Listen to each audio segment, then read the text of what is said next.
তো নমস্কার বন্ধুরা, আমি আশা করি তোমরা সবাই ভালো আছো এবং সুস্থ আছো। আজকে আমরা ত্রিপুরা জার্নি চ্যানেলের এই ভিডিওটিতে JRBT গ্রুপটির আন্ডারে আমরা আরেকটি ভিডিও দিচ্ছি, যার মধ্যে বেসিক্যালি আমরা যে total learnings from sub inspector of এক্সাইজের যে পুরোটা ইন্টারভিউ প্রসেস এত তাড়াতাড়ি কমপ্লিট হলো এবং মেরিট লিস্টও বেরিয়ে গেল, সেটা নিয়ে আমরা ডিসকাস করব। বেসিক্যালি এই ভিডিওটা তোমরা যারা যে লেভেলে ইন্টারভিউ দিচ্ছ, যে কোনো পেপারের জন্যে, যে কোনো এক্সামের জন্যে, তাদের জন্যে এটা জানাটা বোঝাটা খুবই ইম্পর্টেন্ট কি আমি কী লজিকে কথা বলছি।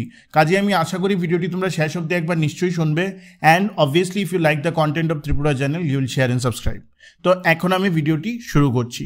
দেখো, প্রত্যেকটা ইন্টারভিউ প্রসেস শুরু করার আগে আমি একটা কথা তোমরা সবাইকে বলি যে প্রত্যেকটা ইন্টারভিউ প্রসেসের উপর যে কী প্রশ্ন আসবে সেটা বেসিক্যালি ডিপেন্ড করে যে ইন্টারভিউটা কোন পোস্টের জন্য হচ্ছে।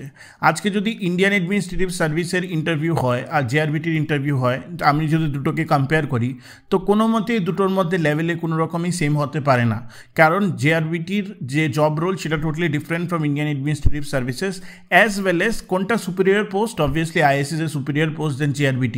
তো সেভাবে আমি JRBT গ্রুপ সির সাথে হয়তো JRBT গ্রুপ ডি এর আমি তুলনা করতে পারি না। কারণ কেন? JRBT গ্রুপ সি এর যে জব ডিমান্ড এবং JRBT গ্রুপ ডি এর যে জব ডিমান্ড, যে ফাংশনাল জব ডিমান্ড, এই দুটো সেপারেট। তো আজকে আমাদের যে জিনিসটা বুঝতে হবে যে এক্সাইজ বা আমি যদি কোনো ইন্টারভিউ, তোমরা বেসিক্যালি যারা তোমরা JRBT গ্রুপ ডি এসপিরেন্ট আছো, তোমরা এটা বোঝার চেষ্টা করো। তোমাদের জন্য বলছি, আমি বোঝানোর চেষ্টা করছি অ্যাবাউট এক্সাইজ প্যানেল থেকে তোমরা কী শিখতে পারো, কিন্তু তোমার মাথায় আমি লজিকটা দেওয়ার চেষ্টা করছি যে ধরো আজকে যে সাব ইন্সপেক্টর অফ এক্সাইজ যে পোস্টটা, সেই পোস্টটার সবচেয়ে বড় ডিমান্ড কী। তো আমরা একটা ওভারভিউ বুকলেট দিয়েছিলাম আমাদের PDF-এ, আমরা এখানে ফাংশন বলেছিলাম। এখানে দেখো ওভারভিউ বুকলেট পার্ট 1 আছে, ওটাতে সাব ইন্সপেক্টর অফ এক্সাইজের রোল আছে, সেটা নিয়ে আমি খুব একটা এলাবোরেট করবো না। আমি ওভারভিউ বুকলেট পার্টের সেকেন্ড পার্টে আমি কয়েকটা জিনিস বলেছিলাম যে একটা typical TPSC interview sub inspector of excise and taxes may be of the following design. Obviously start হয় tell me something about yourself থেকে, তারপর কোয়েশ্চেন করা হয় on your education and subject related questions on hobbies, likings and work ex, job oriented questions, তুমি কি জানো এক্সাইজের ব্যাপারে। তারপর questions on Indian world current affairs, এটা সবাইকেই কম বেশি জিজ্ঞেস করা হয় বা ত্রিপুরার ব্যাপারে জিজ্ঞেস করা হয়। Situational question on your ethics and integrity in doing the job. এই যে situational question on your ethics and integrity in doing the job, এটা নিয়ে অনেক ডিসকাস করার আছে, তো মনে রাখবে এই পয়েন্টটা খুব ইম্পর্টেন্ট। Tripura miscellaneous questions. তো আমি বলেছিলাম যে একটা স্ট্যান্ডার্ড ইন্টারভিউ এই কতগুলো প্যারামিটার্সের মধ্যে আশেপাশে হতে পারে। অ্যান্ড মোস্টলি যতগুলি ইন্টারভিউ আমি নিয়েছি বা যতগুলো ইন্টারভিউ যারা মেরিট লিস্টে আছে ওদের থেকে যে ফিডব্যাক পেলাম, সেটাতে এটাই বোঝা যায় যে ওরা স্পেসিফিক্যালি কয়েকটা জিনিসের উপর ক্রাঞ্চ করার চেষ্টা করেছে প্রত্যেকটা ইন্টারভিউকে। তো এখন কী সে জিনিস? তো আমার যে জিনিসটা বুঝতে হবে যে সাব ইন্সপেক্টর অফ এক্সাইজের যে কাজটা হলো সেটা হলো কে NDPS অ্যাক্টের আন্ডারে, আমি আগেও বলেছি যে কোনো রকমের search and seizure in case of drugs contravention যেগুলো আছে সেগুলিকে ধরা, এটা একটা ওয়ান পার্ট। দেন আরেকটা পার্ট হলো আমি এক্সাইজ রিলেটেড ফরেন লিকার এবং স্টেট লিকার আছে সেগুলির যে ডিফারেন্ট অ্যাফেল শপস আছে, ফরেন লিকার শপস আছে, সেগুলিকে দেখা, ডিস্ট্রিবিউশন প্রপারলি হচ্ছে কিনা, as well as licensing proper হচ্ছে কিনা, প্রত্যেকটা জিনিস দেখা। এইরকম একটা চাকরি খুবই লুক্রেটিভ হতে পারে এবং এইরকম একটা চাকরির জন্য যে সবচেয়ে বড় ইম্পর্টেন্ট জিনিস সেটা হলো এথিক্স। কেন? কারণ গভর্নমেন্ট এজেন্ট যারা লিকুয়ার শপস বা ডিস্টিলারির ওনার বা what ever it is, western interest groups like ধরো কোনো ড্রাগ প্যাডলারই হোক, ড্রাগ কার্টেলসই হোক, ওরা সবচেয়ে আগে কী চাইবে? ওরা চাইবে যে ইনফ্লুয়েন্স করা, ঠিক আছে? এবং ইনফ্লুয়েন্স করার জন্য যদি ওরা কাউকে ইজিলি ইনফ্লুয়েন্স করতে পারে তাহলে it becomes very easy for them to earn money in terms of their business. তো ওরা চাইবে সবচেয়ে আগে যে তোমার যে এথিক্স, মানে এথিক্যাল পার্সন ওরা চাইবে না। তো এথিক্স অ্যান্ড মরালিটি হলো সবচেয়ে important part of an sub inspector of excise job. প্রত্যেকটা জবের মধ্যেই সেটা ইম্পর্টেন্ট, কিন্তু specially for sub inspector of excise, কারণ lucrative, you should not go with the pay scale, ঠিক আছে? কারণ এত লিউক্রেটিভ ওপেনিং আসে বা অফার আসে অনেক সময় সাব ইন্সপেক্টর অফ এক্সাইজকে, ওরা অনেক সময় স্লিপ অফ হয়ে যেতে পারে। তো সেই জন্যে তোমার প্রথম জিনিসটা হলো ইন্টিগ্রিটি এবং প্যানেল। এই জিনিসটার উপরেই সবচেয়ে আগে ক্রাঞ্চ করেছে, ইন্টিগ্রিটির উপর সিচুয়েশনাল কোয়েশ্চেন দিয়েছে প্রত্যেকটি স্টুডেন্টকে এবং প্রত্যেকটি স্টুডেন্টের কয়েকটা জিনিস নিয়ে ওরা কথা বলেছে। সবচেয়ে আগে আমরা আসি যে প্রথম কথা হলো যে কোয়েশ্চেন্স মানে ওরা কী কী জিজ্ঞেস করেছে বা কী কী ওভারঅল প্যারামিটার্সের উপর ওরা কোয়েশ্চেন জিজ্ঞেস করেছে। So questions asked according to priority. Point 1, integrity মানে they have confused aspirants a lot by giving case studies and situational questions on integrity। এটা নিয়ে আমরা আসবো কীরকম কোয়েশ্চেন ওরা করেছে। ওরা কেস স্টাডিও দিয়েছে, সিচুয়েশনাল কোয়েশ্চেনও করেছে, কিন্তু প্রত্যেকটা অ্যাসপিরেন্ট যারা পেয়েছে মেরিট লিস্টে সবাইকে জিজ্ঞেস করলে তোমরা পাবে যে ওরা ইন্টিগ্রিটির উপরই তোমার জিজ্ঞেস করেছে, জানার চেষ্টা করেছে যে ক্যান্ডিডেটটা কত মানে in towards the job.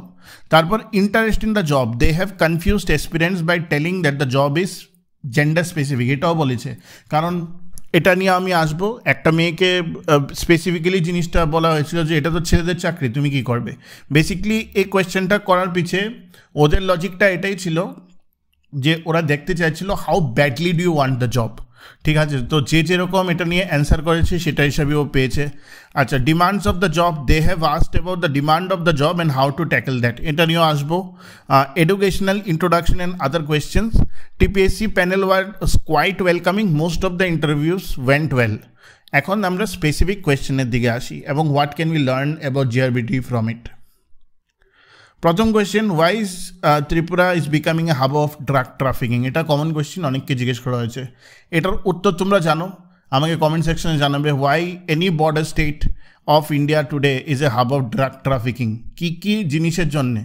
Logistics easy হয়ে যায়, ইজ অফ অ্যাক্সেস পেয়ে যায় ওরা, ঠিক আছে, ইন্টারন্যাশনাল ড্রাগ কার্টেলসরার এন্ট্রি হয়ে যায়, অনেক সমস্যা আছে। তো এগুলি নিয়ে আমাকে একটু পয়েন্ট ওয়াইজ আমাকে কমেন্ট সেকশনে জানিও তো।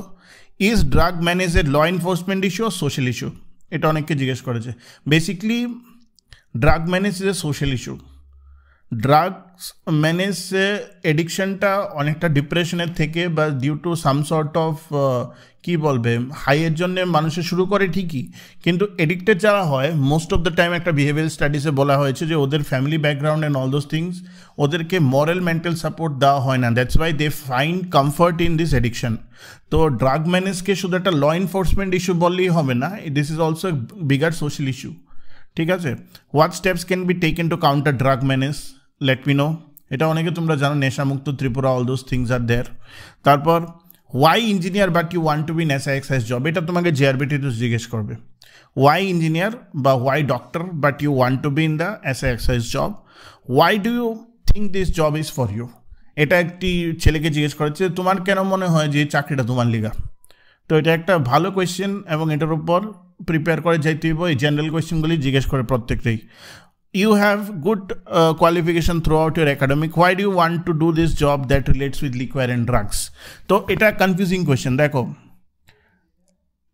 এরকম কোনো রিলেশনশিপ নাই যে তুমি যদি আজকে টপার হয়ে থাকো 10-12-এ তাহলে তুমি এক্সাইজ করতে পারবে না। In fact toppers are much better for this kind of a job যেখানে এথিক্স অ্যান্ড ইন্টিগ্রিটির দরকার আছে, কারণ they have been all throughout ethical and মানে they have maintained integrity throughout their life. তো এখানে যখন কোয়েশ্চেন আসে যে তুমি কেন এই জব সেটা করতে চাও that relates with liquid and drugs, এটা তোমার মানে খিদাটা মানে জবের জন্য হাউ ডেসপারেট ইউ আর ওটা দেখার জন্য তোমাকে কোয়েশ্চেন করা হয়।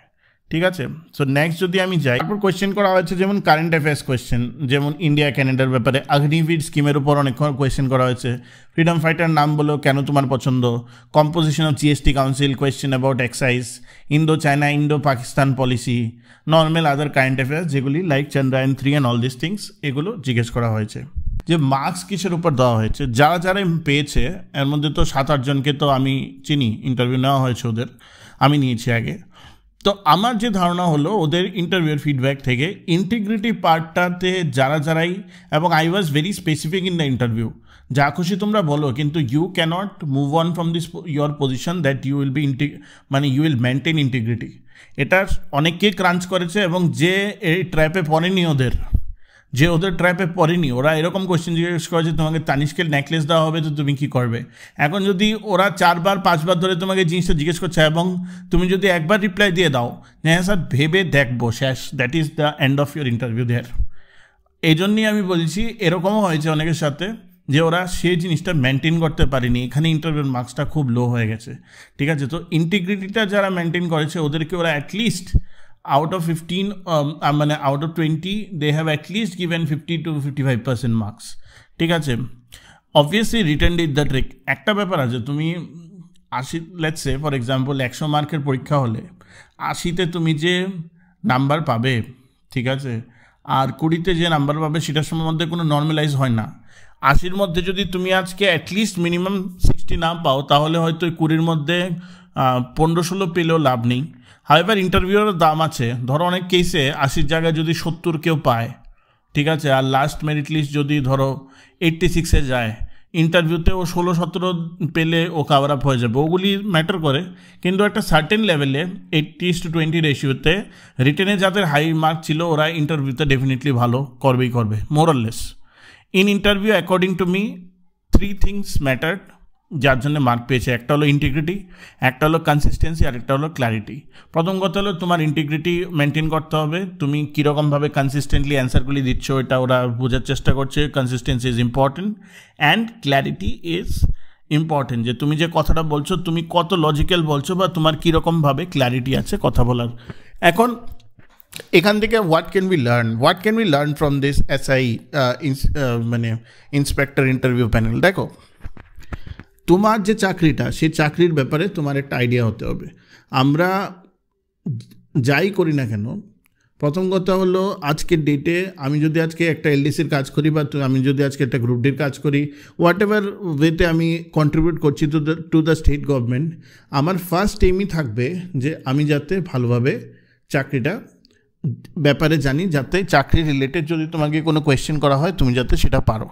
দ্বিতীয় কথা হলো integrity is the most important part of any aspirant. ঠিক আছে, তোমরা যখন জয়েন করবে স্টেট গভর্নমেন্টে তোমাদের সবাইকে একটা ওথ নেওয়া হবে যে at no point of time you will take any bribe from anybody. ঠিক আছে, তো that is very important to upheld. আজকের ডেটে টাকা তো সবাই পাচ্ছই মান্থলি, আবার তোমাদের আবার কী দরকার, গাড়ি বাড়ি এক না একদিন তো হবেই। গভর্নমেন্ট সার্ভেন্ট কি আর খালি বসে থাকে না। গ্রোথ, কেরিয়ার গ্রোথ হয় and you will get everything. So why should not you should upheld integrity. তো এটা একটা বিরাট ব্যাপার। আরেকটা ব্যাপার হলো সিচুয়েশনাল কোয়েশ্চেনের ওপর। এখন আমি এটা জিআরবিটি গ্রুপ সিতেও দেখলাম, জিআরবিটি গ্রুপ ডিতেও হবে। সিচুয়েশনাল কোয়েশ্চেনের ওপর তোমাকে কনফিউজ করা হবে। তোমার স্ট্যান্ডটা তোমার সবসময় যাতে থাকে একটা জায়গাতে যে ইয়েস স্যার, আমি কোনো মতে আমার ইন্টিগ্রিটি নিয়ে কম্প্রোমাইজ করব না। আমি হয়তো ব্যাপারটা নিয়ে জানি না, কিন্তু আমি ইন্টিগ্রিটিকে আমার সর্বোপরি রাখবো এবং ব্যাপারটা নিয়ে জানার পর আমি I will take the decision accordingly. তো আশা করি ভিডিওটি ভালো লেগেছে, and if you like the content of Tripura channel, please share and subscribe.